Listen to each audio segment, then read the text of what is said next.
Hi friends, welcome to our channel. ఇవాల్టి simple and tasty recipe వచ్చేసి tomato పండుమిర్చి నిల్వ పచ్చడి. ఫస్ట్ టైం చేసేవారికి కూడా ఈ పచ్చడి చాలా బాగా కుదురుతుంది. ఈజీగా టేస్టీగా ఎలా రెడీ చేసుకోవాలి దాని ప్రాసెస్ ఏంటని చూసేద్దాము.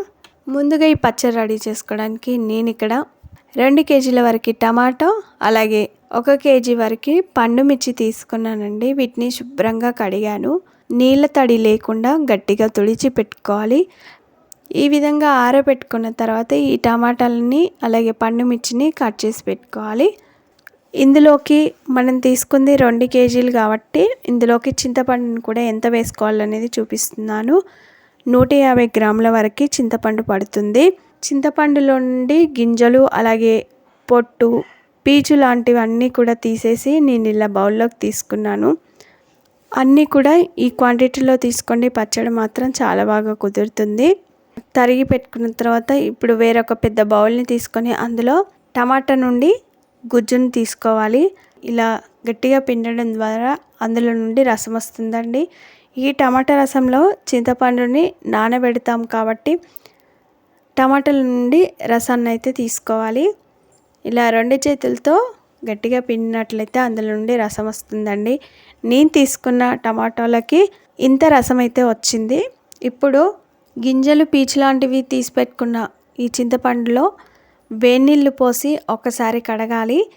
ఇలా వేడినీళ్ళు పోసి కడగడం ద్వారా అందులో ఉన్న డస్ట్ లాంటివి ఏది ఉన్నా కూడా పోతుంది.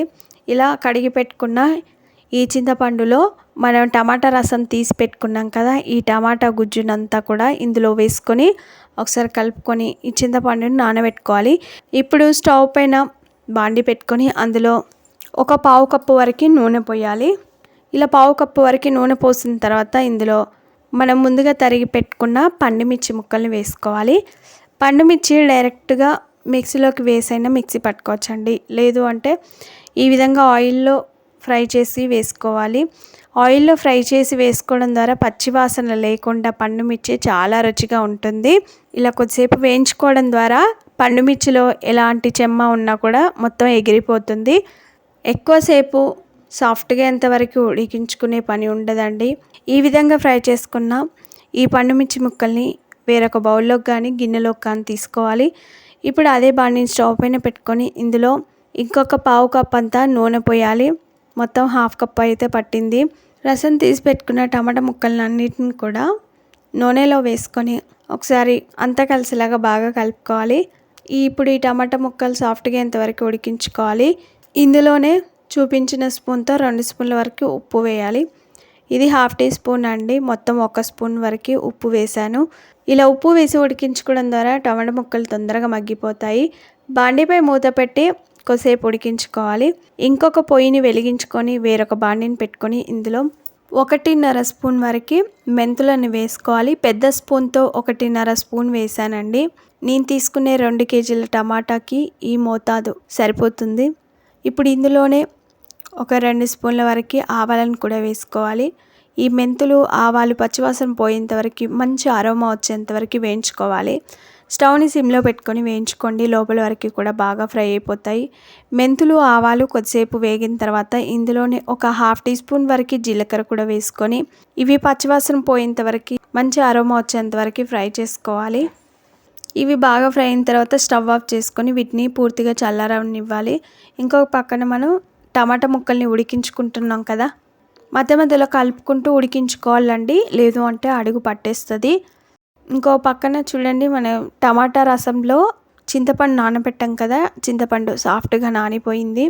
ఈ టమాటాలని ఉడికించుకుంటున్నాం కదా, టమాటా సాఫ్ట్గా ఎంతవరకు ఉడకాలి. ఇలా కొంచెం టమాటా మగ్గిన తర్వాత టమాటా రసంలో చింతపండు నానబెట్టాం కదా, ఇప్పుడు రసంతో సహా చింతపండుని అంతా కూడా టమాటా ముక్కల్లో వేసుకొని ఒకసారి అంతా కలిసేలాగా బాగా కలుపుకోవాలి. టమాటా ముక్కలతో పాటు చింతపండు కూడా ఉడికిపోతుంది. చింతపండు వేసిన తర్వాత మధ్య మధ్యలో కలుపుతూ ఉండాలి. లేదు అంటే అడుగు మాడిపోతుంది. ఒక మిక్సీ జార్ తీసుకొని అందులో ముందుగా వేయించి పెట్టుకున్న మెంతులు, ఆవాలు, జీలకర్రని వేసుకొని మిక్సీపై మూత పెట్టి మెత్తని పౌడర్ లాగా మిక్సీ పట్టుకోవాలి. ఈ మసాలా పౌడర్ని వేరొక బౌల్లోకి కానీ గిన్నెలోకి కానీ తీసుకోవాలి. ఇప్పుడు అదే మిక్సీ జార్లో ముందుగా ఫ్రై చేసి పెట్టుకున్న పండుమిర్చి ముక్కల్ని వేసుకోవాలి. నేను ఇక్కడ 2 వాయిలుగా వేసానండి. మిక్సీలో ఎన్ని పడితే అన్నిటిని వేసుకొని 2 స్పూన్ల వరకు రాళ్ళుప్పు వేసాను. అంటే 1 స్పూన్ పడుతుంది. అలాగే ఒక గుప్పెడన్ని వెల్లుల్లి రెబ్బల్ని కూడా పొట్టు తీసి వేసుకున్నాను. ఇప్పుడు ఒకసారి అంతా కలిసేలాగా కలుపుకొని మిక్సీపై మూత పెట్టి మెత్తగా మిక్సీ పట్టుకోవాలి. ఇలా ఒకసారి మిక్సీ పట్టిన తర్వాత మిగతా ముక్కల్ని కూడా వేసుకోవాలి. 1 స్పూన్ వరకు రాళ్ళ ఉప్పు, అలాగే ఇంకో గుప్పెడన్ని వెల్లుల్లి రెబ్బలు వేసుకొని ఒకసారి స్పూన్తో కలిసేలాగా బాగా కలుపుకోవాలి. ఒకసారి అంతా కలిసేలాగా బాగా కలుపుకొని మిక్సీపై మూత పెట్టి మెత్తగా మిక్సీ పట్టాలి. చూడండి, ఇలా మెత్తగా గింజలు నలిగేలాగా మిక్సీ పట్టుకోవాలి. ఇంకొక పక్కన మనం టమాటాలను ఉడికించుకుంటున్నాం కదా, ఈ టమాటా సాఫ్ట్గా ఉడికిపోయిందండి. దీన్ని పూర్తిగా చల్లారనివ్వాలి.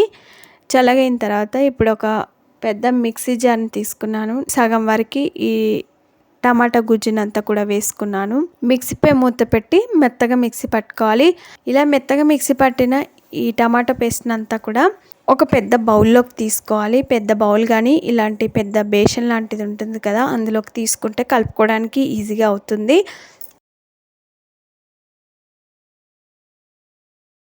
ఇప్పుడు పండు మిర్చి అలాగే టమాటా పేస్ట్ ఈజీగా కలవడానికి మనం ముందుగా మిక్సీ పట్టిన ఈ పండు మిర్చి పేస్ట్ని అంతా కూడా ఇదే పెద్ద మిక్సీ జార్లోకి తీసుకొని ఇందులోనే కొంచెం టమాటా పేస్ట్ని కూడా వేసుకొని మరలా ఒకసారి మిక్సీ పడితే ఈవెన్గా మిక్సీ అయిపోతాయండి. ఒకసారి ఇలా మిక్సీ పట్టి ఈ పేస్ట్ అంతా కూడా టమాటా పేస్ట్లో వేసి ఒకసారి అంతా కలిసేలాగా బాగా కలుపుకోవాలి.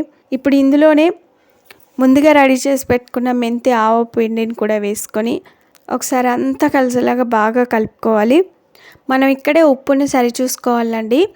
మనం మిక్సీ పట్టేటప్పుడు అప్పుడప్పుడు వేసుకున్నాము, అలాగే టమాటా ముక్కలు ఉడికేటప్పుడు కూడా వేసుకున్నాం కదా, ఉప్పుని సరి చూసుకోవాలి. నేను ఇక్కడ 1/2 కప్పు వరకు ఉప్పు తీసుకున్నాను. ఇప్పుడు అంతా కలిసేలాగా బాగా కలుపుకున్న తర్వాత కావాల్సినంత పచ్చడిని వేరొక బౌల్లోకి తీసుకోవాలి. మిగతా పచ్చడినంతా కూడా ఎయిర్టైట్ కంటైనర్ బాక్స్లోకి లేదు అంటే గాజు సీసాలోకి తీసుకొని స్టోర్ చేసుకోవచ్చండి. ఇది బయట పెట్టినా కూడా ఒక 3-4 నెలల వరకు ఉంటుంది. లేదు అంటే ఫ్రిడ్జ్లో పెడితే 6 నెలల వరకైనా తినేయచ్చు. ఇప్పుడు కావాల్సినంత పచ్చని బౌల్లోకి తీసుకున్నాం కదా, అందులోకి పోపు రెడీ చేసుకుంటున్నాను. స్టవ్ పైన ఫ్రై ప్యాన్ పెట్టుకొని అందులో 1 కప్పు వరకు అయితే నూనె పోసాను. నూనె వేడిన తర్వాత 1.5 స్పూన్ వరకు ఆవాలు, అలాగే ఒక గుప్పెడన్ని మినపప్పులను వేసుకున్నాను. మినపగుండ్లను వేసాను. అలాగే 1.5 స్పూన్ వరకే జీలకర్ర వేసాను. ఇప్పుడు జీలకర్ర ఆవాలు చిటపటలాడేటప్పుడు ఇందులోనే ఒక గుప్పెడన్ని వెల్లుల్లి రెబ్బల్ని కచ్చపచ్చగా దంచి వేసుకోవాలి. 4-5 రెమ్మల కరివేపాకుని శుభ్రంగా కడిగి తడి లేకుండా వేసుకోవాలి. కరివేపాకు క్రిస్పీగా ఇంతవరకు ఫ్రై చేసుకోవాలి. ఒక 1/2 టీ స్పూన్ వరకు పసుపు వేసుకోవాలి. ఒక 1/2 టీ స్పూన్ వరకు ఇంగువ వేసుకోవాలి. ఇందులోనే 2 లేదా 3 ఎండుమిర్చిని వేసుకోవాలి. అంతా కలిసేలాగా బాగా కలుపుకొని కరివేపాకు కూడా క్రిస్పీగా ఎంతవరకు ఫ్రై చేసుకోవాలి. ఇవన్నీ కూడా బాగా ఫ్రై అయిన తర్వాత ఇప్పుడు స్టవ్ ఆఫ్ చేసుకొని ఈ పోపుని పూర్తిగా చల్లారనివ్వాలి. పూర్తిగా చల్లారిన తర్వాత ఈ పోపునంతా కూడా పచ్చళ్ళలోకి వేసుకొని అంతా కలిసేలాగా బాగా కలుపుకోవాలి. ఇలా అంతా కలిసేలాగా బాగా కలుపుకున్న తర్వాత ఒక గాజు సీసాలోకి తీసుకొని మీకు ఎప్పుడు కావాలనుకుంటే అప్పుడు వేసుకోవచ్చండి. అన్ని రకాల టిఫిన్స్లో కూడా అదిరిపోతుందండి ఈ పచ్చడి. చూసారు కదా పచ్చడి ఎంత కలర్ఫుల్గా వచ్చిందో. పండుమిర్చి టమాటా కాంబినేషన్లో పచ్చడి మీకు నచ్చిందా? ఆలస్యం చేయకుండా లైక్ చేయండి. ఫ్రెండ్స్కి కానీ రిలేటివ్స్ కానీ షేర్ చేయండి. మీరు ఈ పచ్చడి రెసిపీని తప్పక ట్రై చేయండి. మీకు ఎలా వచ్చింది, టేస్ట్ ఎలా ఉందనేది కామెంట్ చేయండి. Thanks for watching. Bye bye.